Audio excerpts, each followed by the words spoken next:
राहुल गांधी को फंसाने चला था सावरकर का पोता। लेकिन जब राहुल गांधी के वकील ने कोर्ट में भरी अदालत में उस पोते से सवाल किए तो उन सवालों का जवाब देते देते सावरकर के पोते ने, वीर सावरकर, सो कॉल्ड वीर, जिनके नाम के आगे जबरदस्ती वीर जोड़ दिया है संघियों ने, उसकी पोल उनके पोते ने खोल दी। कुल मिलाकर इसे इस तरीके से देखिए कि जज के सामने सावरकर के माफीनामे वो खुद सावरकर के पोते की जुबानी रिकॉर्ड पर रख दिए गए। अब तक जो लोग कहा करते थे ना कि सावरकर ये सावरकर वो तमाम लोग जो ये कहा करते थे लेके आओ जरा रिकॉर्ड लेके आओ, अब तो अदालती दस्तावेजों में भी वो रिकॉर्ड दर्ज हो गया है।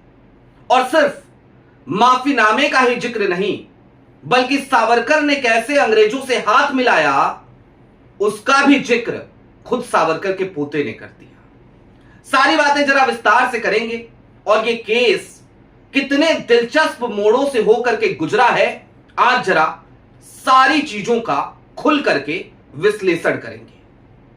नमस्कार, मैं स्वप्निल और आप मुद्दा देख रहे हैं। दोस्तों, आगे बढ़े उससे पहले वही छोटी सी अपील।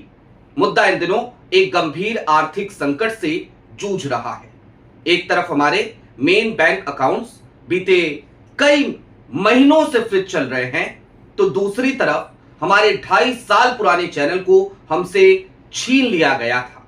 ऐसे में इस नए चैनल पर रेवेन्यू अभी उस तरीके से नहीं आता है, लिहाजा मुद्दा के डे टू डे ऑपरेशंस में हमें काफी मुश्किलों का सामना करना पड़ता है। ऐसे में आपसे गुजारिश है, यदि आप चाहें तो स्क्रीन पर दिख रहे क्यूआर कोड या फिर के नीचे दिख रहे यूपीआई नंबर्स के जरिए मुद्दा की छोटी छोटी मदद जरूर कीजिएगा ताकि हमारी बेबाकी यूं ही बरकरार रहे। अब आगे बढ़ते हैं और जरा इस केस के जो पहलू हैं तमाम उनको सिलसिलेवार तरीके से आपके सामने रखते हैं। दरअसल यह केस किया था राहुल गांधी के ऊपर मानहानि का किसी और ने नहीं बल्कि सावरकर के पोते सात्विकी सावरकर ने। सात्विकी सावरकर का रिश्ता सिर्फ सावरकर से नहीं है।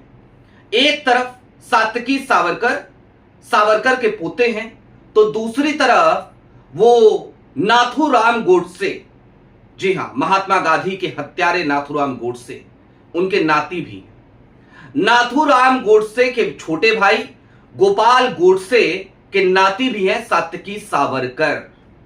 यह भी एक तथ्य है, यह भी आपको पता होना चाहिए। और यह तथ्य राहुल गांधी के वकील ने भरी अदालत में आज से तकरीबन 1 साल पहले रखा था, तब भी बड़ा बवाल मचा था और अपनी पहचान छिपा रहा था सात्विकी सावरकर। अब क्या हुआ कल की तारीख में अदालत में? कल की तारीख में जो कोर्ट के डॉक्यूमेंट आए उसको देखने के बाद इस देश में तमाम संघी मानसिकता के लोगों के पैरों तले जमीन खिसक गई, क्योंकि सात्विकी सावरकर को जब क्रॉस एग्जामिन किया राहुल गांधी के वकील ने, जिनका नाम है मिलिंद पवार, तो फिर लेने के देने पड़ गए। मिलिंद पवार ने 2 टुक शब्दों में पूछा कि चलिए ये बताइए कि भाई सावरकर ने अंग्रेजों को चिट्ठी लिखी थी कि नहीं लिखी थी? तो सीधे तौर पे सात्विकी सावरकर ने कहा कि हां लिखी थी। उसके बाद मिलिंद पवार ने कहा 1 बार लिखी थी, 2 बार लिखी थी, कितनी बार लिखी थी? तो सात्विकी सावरकर ने कहा हुजूर मिलॉर्ड 5 बार चिट्ठी लिखी थी। 5 बार चिट्ठी। पूछा गया क्या लिखा था? तो उन्होंने कहा कि भाई सेलुलर जेल में थे तो उन्होंने कहा था कि मुझे इस जेल से निकालिए, आजाद कीजिए, मेरी तमाम गलतियों को माफ कीजिए। इसके बाद मिलिंद पवार यहीं तक नहीं रुके। मिलिंद पवार ने उसके बाद सवालों की छड़ी लगा दी। मिलिंद पवार ने यहां तक पूछ लिया कि अंग्रेजों को किस तरीके की मदद करने का आश्वासन अपनी चिट्ठियों में सावरकर ने दिया था। तो उसके बाद खुल करके सात्विकी सावरकर को तमाम बातें रिकॉर्ड पे रखनी पड़ी कि दरअसल सेकेंड वर्ल्ड वॉर के दौरान सावरकर सीधे तौर पर अंग्रेजों की सेना में भर्ती होना चाह रहे थे और भारतीयों को भर्ती कराना चाह रहे थे। उस रिक्रूटमेंट में वो मदद कर रहे थे। इतना ही नहीं, इसके बाद जिस गाय को लेकर के तमाम बातें होती हैं, गौ माता, तमाम गौ भक्त यहां सड़कों पे आपको भटकते हुए नजर आते हैं। ठीक वैसे ही जैसे आवारा छुट्टा पशु घूमते हैं, वही हाल आजकल गौ भक्तों का है। वो भी ऐसे ही घूमते हैं, लेकिन वो गौवंश जो सड़कों पे घूम रही है उसकी उन्हें चिंता नहीं होती। उन्हें तो बस ट्रक दिखना चाहिए संदिग्ध, और उसके बाद मार पीट कुटाई इस पे उतारू हो जाते हैं, हत्या तक कर देते हैं। तो गाय को लेकर के भी सवाल किया मिलिंद पवार ने कि गाय को क्या वो भगवान मानते थे, देवता मानते थे, क्या मानते थे सावरकर? तो सीधे तौर पे सात्विकी सावरकर ने कहा कि दरअसल सावरकर यानी कि मेरे दादाजी गाय को एक उपयोगी पशु मानते थे, देवता नहीं मानते थे। कुल मिलाकर भरी अदालत में सावरकर की धज्जियां किसी और ने नहीं बल्कि उनके पोते सात्विकी सावरकर और नाथूराम गोडसे के नाती सात्विकी सावरकर गोडसे, उन्होंने ही खोल करके रख दी। अब दोस्तों ये केस क्या है, कब से चल रहा है, क्या है मामला, जरा इसको भी समझिएगा। और इस मामले में राहुल गांधी की एक बार पहले भी बड़ी जीत हुई थी। दरअसल मानहानि का जब ये केस सात्विकी सावरकर ने किया था तो राहुल गांधी की तरफ से एक याचिका लगाई गई थी, और उसी याचिका की वजह से तब भी जब मैंने इसका विश्लेषण किया था आज से 1.5 साल पहले, पुराने वाले चैनल पे वो पड़ा था लेकिन वो चैनल उड़ा दिया गया। तो उस वक्त पे राहुल गांधी ने याचिका लगाते हुए कहा कि इस जो ये ट्रायल है ना, इसको जरा समन ट्रायल में कन्वर्ट कर दिया जाए।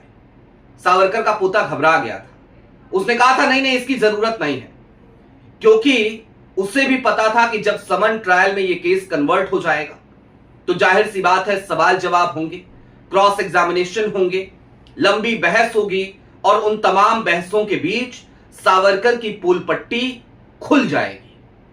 अब उसने तो इनकार किया था, उसने मना किया था, लेकिन जज साहब नहीं माने। जज साहब ने राहुल गांधी की याचिका को स्वीकार कर लिया, और उसके बाद से लेकर अब तक कई दौर की बहसों के बाद फाइनली मौका आया कि सावरकर के पोते से जिरह हो, और वो जिरह राहुल गांधी के वकील मिलिंद पवार ने करी। लेकिन अभी भी ये खत्म नहीं हुआ है। मैं आपको एक बात और बता दूं, ये जो क्रॉस एग्जामिनेशन हुआ है ना, अभी ये कंप्लीट नहीं हुआ है।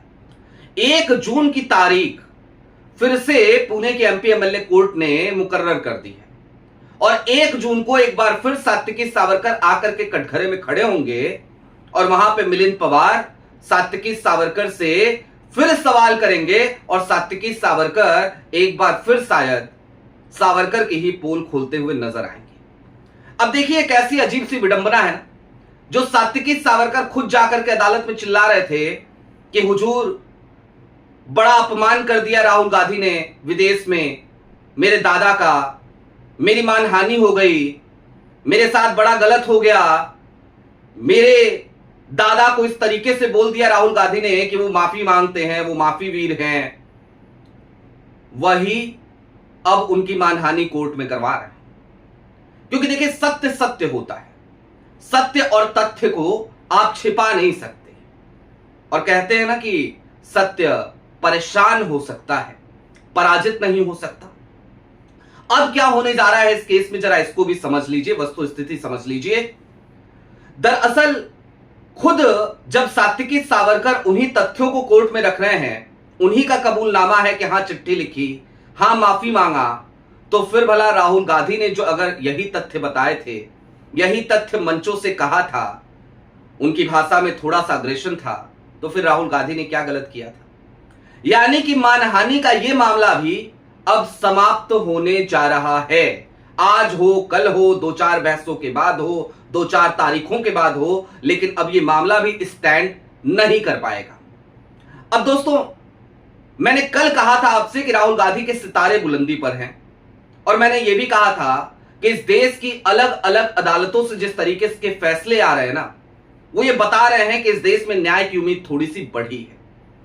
दरअसल इस बात को समझिए कि इलाहाबाद हाई कोर्ट का केस हो, जिसमें इंडियन स्टेट वाले बयान का, उसमें राहुल गांधी की जीत हो जाती है, बिना लड़े वो जीतते हैं।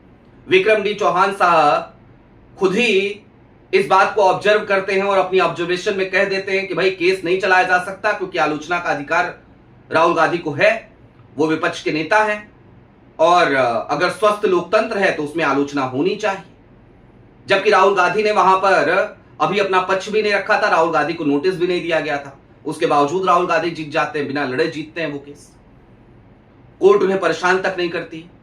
दूसरी तरफ दोहरी नागरिकता वाला मामला, एफआईआर दर्ज करने का आदेश दिया जाता है इलाहाबाद हाईकोर्ट की लखनऊ बेंच से, लेकिन उसके बाद जज साहब जो होते हैं जस्टिस सुभाष विद्यार्थी, वो खुद अपने आदेश को पलट देते हैं। बात अलग है, उनको रिक्यूज करना पड़ता है क्योंकि जो भाजपाई है, जो संघी है विघ्नेश ससर, जो खुद 13 करोड़ का घोटालेबाज है, वो व्यक्ति लगातार जज साहब पे सोशल मीडिया पे कीचड़ उछालने लगता है, इससे उन्हें दुख होता है, वो रिक्यूज कर लेते हैं। लेकिन उस केस में भी होना वही है, खोदा पहाड़ निकली चुहिया। 3 बार पहले ही वो केस रिजेक्ट हो चुका है, याचिका खारिज हो चुकी है इलाहाबाद हाई कोर्ट से, लखनऊ बेंच से और एक बार सुप्रीम कोर्ट से भी। इसके अलावा पवन खेड़ा का मामला देख लीजिए आप, सुप्रीम कोर्ट से फाइनली उनको राहत नहीं मिली, बड़ी जीत मिली क्योंकि हिमंता के तमाम बयानों को भी सुप्रीम कोर्ट ने अपने जो ऑब्जर्वेशन दिया उसमें दर्ज किया, मेंशन किया बकायदा, और सीधे तौर पर हिमंता को आड़े हाथों लिया सुप्रीम कोर्ट में जस्टिस जेके महेश्वरी और जस्टिस एस चंदुलकर की बेंच ने। तीसरी तरफ कल की तारीख में ही अमित शाह मानहानि मामले में सुनवाई हुई। च्युइंगम की तरह खींचना चाह रहे थे शाह साहब के जो चेले चपाटे हैं वहां के, लेकिन मजिस्ट्रेट शुभम वर्मा की अदालत ने सीधे तौर पे कहा कि भाई देखिए, राहुल गांधी चूंकि खुद अपना बयान आके दर्ज करा चुके हैं, तो अब 311 सीआरपीसी की धारा के तहत आप जो मांग कर रहे हैं हम उस मांग को खारिज करते हैं। वहां भी कल राहुल गांधी की जीत हुई।